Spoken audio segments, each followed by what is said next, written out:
the way things are in Nigeria now is unfortunately not a true description of what Nigeria ought to be. I had the privilege of schooling in Italy, and I had most of my holidays in Scotland and sometimes in England. I remember once they asked me to remain behind and work in England. I just smiled. I told them no, I'm going back home. And some of them thought I was out of my mind. But I really meant it because Nigeria means everything to me. All my life is changing every day, in every possible way.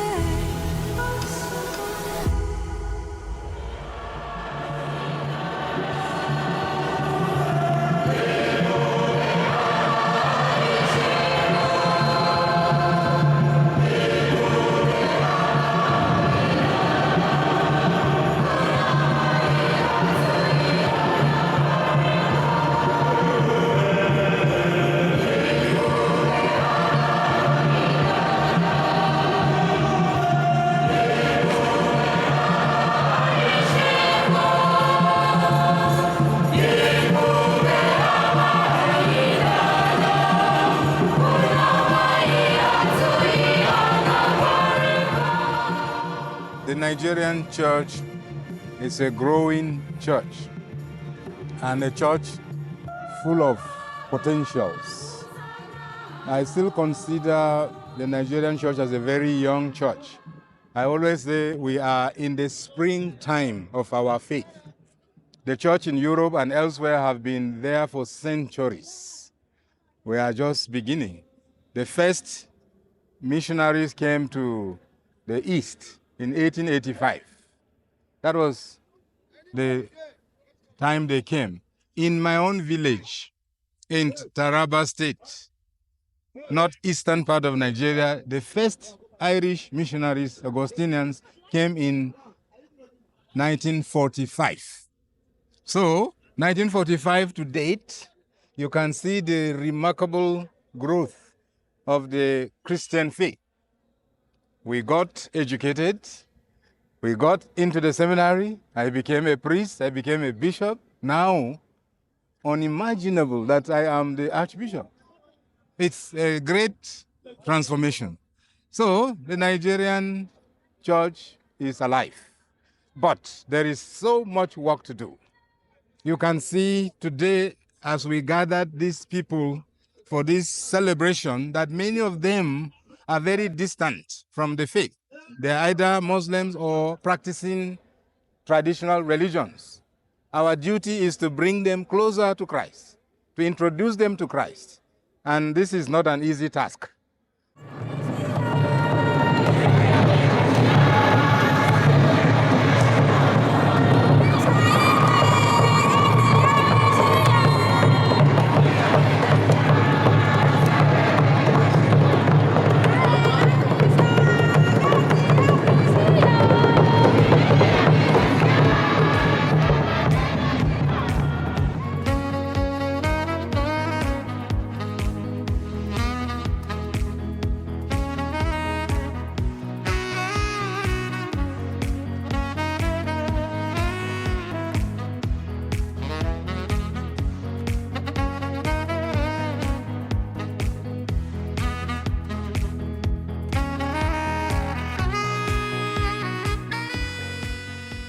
Nigeria, najludniejszy kraj Afryki, zamieszkany przez ponad 220 milionów mieszkańców, to miejsce wielkich kontrastów, gospodarczego potencjału i nierówności, nowoczesnych miast i obszarów pogrążonych w totalnym ubóstwie.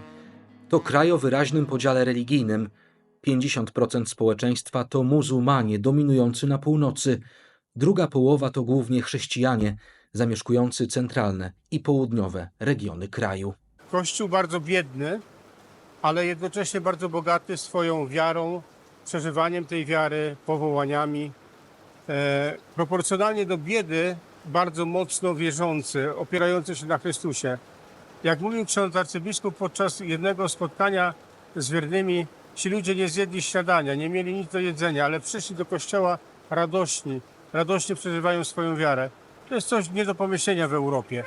W Europie, która wyrzeka się Chrystusa, Europa, która zamyka kościoły, Europa, która burzy kościoły, czy tak jak w Polsce ściąga krzyż ze ścian urzędów publicznych, tutaj za wiarę w Chrystusa, tutaj za krzyż płaci się często cenę życia, o czym świadczą chociażby te porwania kapłanów. Podczas naszego pobytu, tego 10-dniowego, 3 kapłanów zostało porwanych. Nigeria stała się jednym z najbardziej niebezpiecznych miejsc dla chrześcijan na świecie. W ostatnich latach nasiliły się przypadki porwań księży i duchownych, szczególnie w regionach północnych i centralnych kraju. Za atakami stoją głównie dwie grupy: ekstremistyczna organizacja Boko Haram oraz islamscy pasterze Fulani, którzy regularnie dokonują brutalnych napadów na chrześcijańskie społeczności. Według raportów wielu organizacji tylko w ubiegłym roku zginęło tam ponad 5000 chrześcijan. To niemal 90% wszystkich ofiar prześladowań religijnych na świecie. Porwania mają często charakter finansowy, a duchowni stają się kartą przetargową w żądaniach okupu.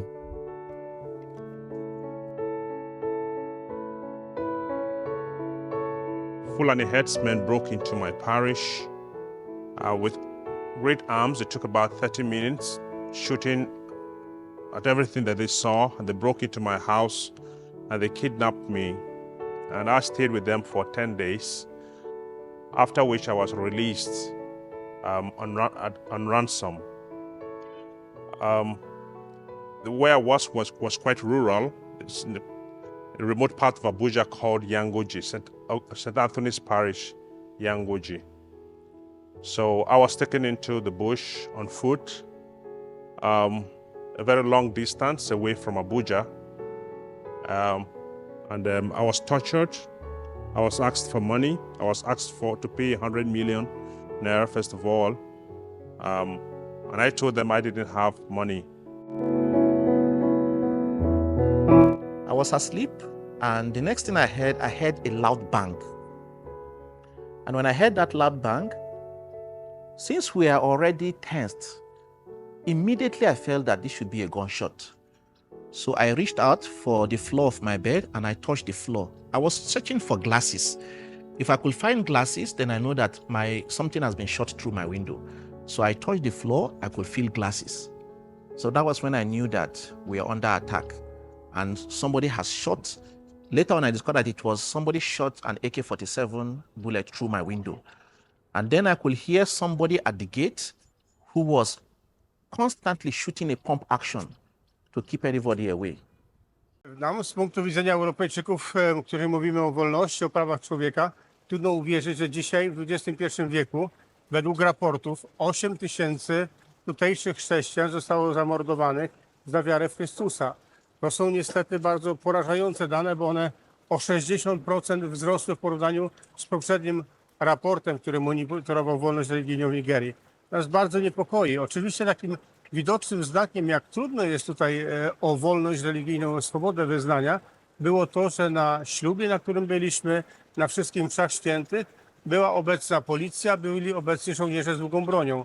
To świadczy o tym, że oni są przygotowani na najgorsze.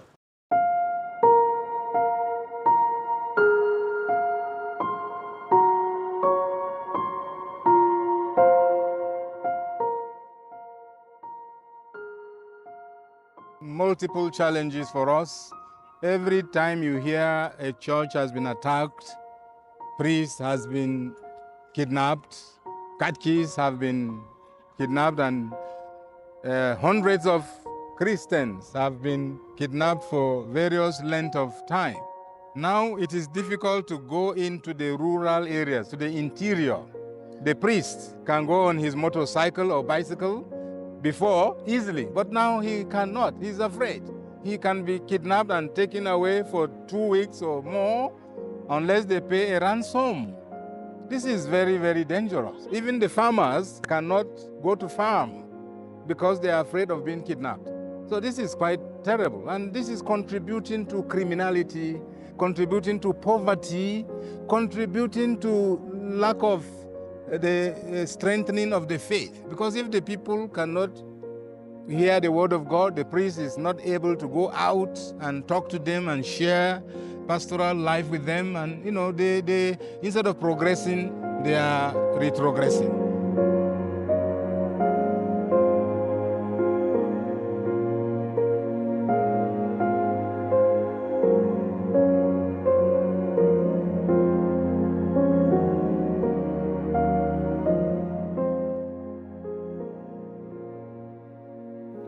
And everything happening, the corruption, the insecurity, the kidnapping, the lack of the inability of people to look at life with all sacredness are symptoms of the basic problem of inequality in resources.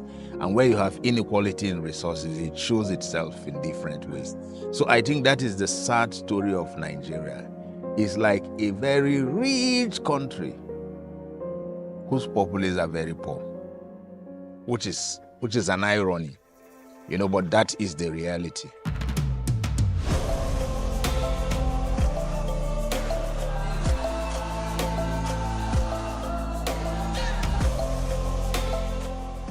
Nigeria to największa gospodarka w Afryce, oparta głównie na wydobyciu ropy naftowej, która stanowi ponad 90% jej eksportu. Mimo tego ponad 40% populacji, czyli około 83 miliony ludzi, żyje poniżej granicy ubóstwa. Średni miesięczny dochód w Nigerii wynosi około 45 tysięcy naira, to w przeliczeniu niecałe 300 zł. Kraj zmaga się z wysokim bezrobociem, które wśród młodzieży sięga nawet 40%. Jednak dynamicznie rozwijający się sektor technologiczny w Lagos, zwany Silicon Valley Afryki, daje nadzieję na poprawę sytuacji ekonomicznej. W obliczu tych wyzwań wiara w Nigerii to coś więcej niż duchowość. To często jedyna nadzieja na lepszą przyszłość i sposób na zmianę codzienności. The faith must penetrate. It must get into the heart. It must sink deep in and influence our daily lives. We want to see a corruption-free Nigeria. We want to see people working honestly to earn their living. We don't want people to go into the church, pronounce and profess Jesus, and go into the offices and engage in corrupt practices. We have two major religions in Nigeria, Christianity and Islam. If all the adherents were faithful to their religious values, Nigeria will be a wonderful place. But unfortunately, they are one thing in the church and another thing outside in the society or in the place of work. So we want to integrate our faith and our work. And this is what we shall continue to do gradually. It's a very gradual and painstaking process.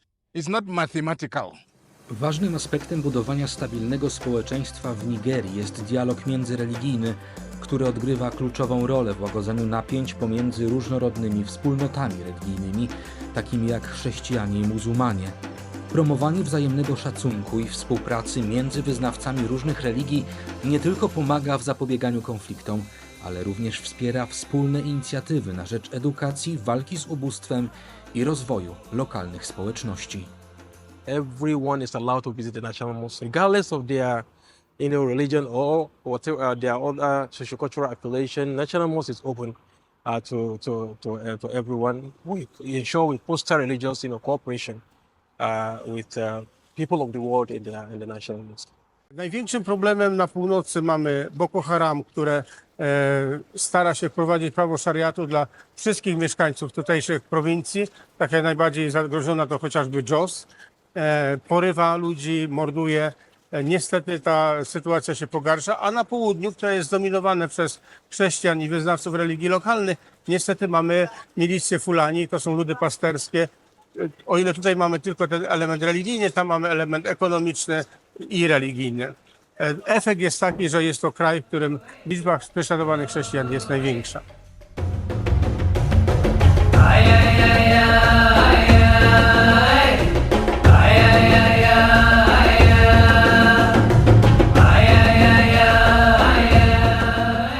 W kościołach, które często stają się centrum życia społecznego, spotykają się ludzie, którzy mimo biedy emanują radością i niezłomną nadzieją. W ich śpiewach i modlitwach czuć autentyczną wiarę w lepsze jutro, siłę, która daje im energię do pokonywania codziennych trudności. To dowód na to, że prawdziwe szczęście tkwi nie w bogactwie, lecz w sercu. The church keeps growing The church keeps expanding, both in terms of structure and in terms of the people. Yeah, when we talk of the church, we talk of the church in two senses: the structure, the building, and then the people. So first of all, the people who need to be built spiritually and also materially also, because human beings are composite of spirit and body. So you can't say, oh, pray, come to church, worship, but at the same time they will eat. So there is poverty, there is hunger. So these people need to be. They're talking of structures. Just as you have also seen for yourself, many places, just as we are growing in the spirit, we are growing in number, we're also growing in the structure, so that there is need for expansion. In spite of the persecutions, of the challenges, people still turn to God. So we can't keep them outside. We have to provide a befitting environment for worship, a secure environment for worship.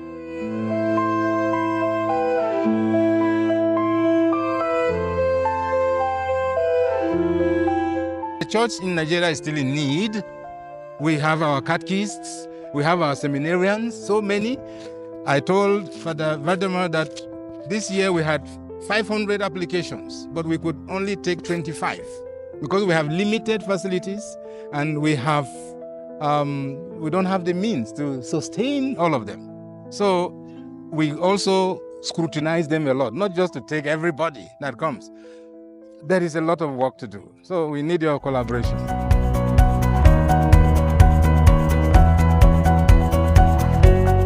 A beautiful country, a wonderful people, a people of hope, a people of resilience. I have seen Nigerians suffer, but there is a saying or a song by one of the Nigerians that suffering and smiling. That is who they are. They are never giving up. They are always optimistic. They believe that things are going to be better tomorrow. You can see all these people in this church. Maybe some have not had breakfast. They may not have lunch, but see how happy and excited they are. That is who we are. A dynamic, energetic, resilient, hopeful, and faith-filled people. We are Nigerians.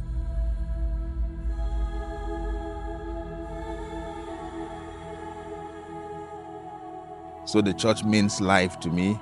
The church means everything to me. And the church is what has made me what I am today.